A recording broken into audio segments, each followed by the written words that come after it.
Orange Sky Audio presents In an Army Ranger's Arms, The Men of At Ease Ranch, Book 1, by Donna Michaels.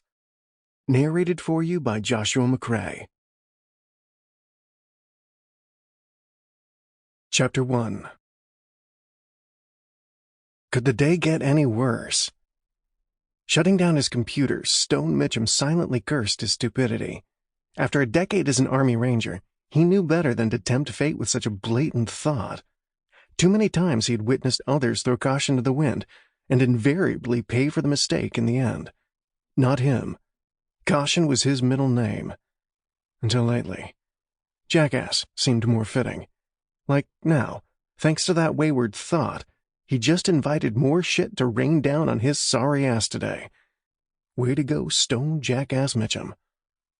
With a grunt, he closed his laptop and stood, unsure if the creaking sound came from his knees or the old oak desk barely noticeable under a mound of papers and receipts. He glanced around the small office, just big enough to house the desk, chair, filing cabinet, and worn sofa, covered in more paperwork and receipts. At least the holes in the green plaid cushions were no longer visible. Organizing the ranch office was on Stone's to-do list, but not a top priority at the moment. Today was rent day, and for a change, he was the collector, not the payee. And after the last two emails he had just read, he had some serious scrambling to do. The first was from the bank reminding him the loan payment on the ranch was overdue. Again. The second was from a new tenant, insisting she'd already paid her first payment. His bank account said otherwise. Was this what he had to look forward to with her for the next few weeks? If he hadn't been so damn desperate for money to keep the ranch and business afloat, he never would have signed a tenant who wanted to rent one of his storefronts in town for only 1 month.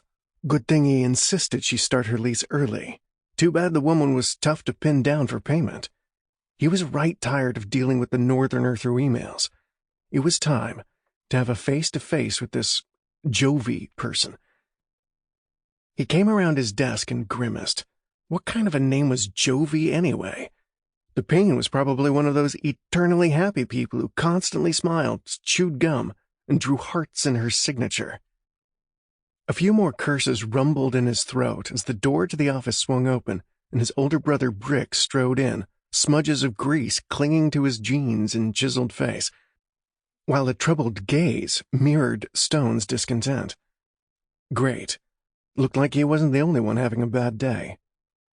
The two of them, along with their buddies Vince and Cord, had been working non-stop for weeks on end to get their Sample complete. Ready to continue?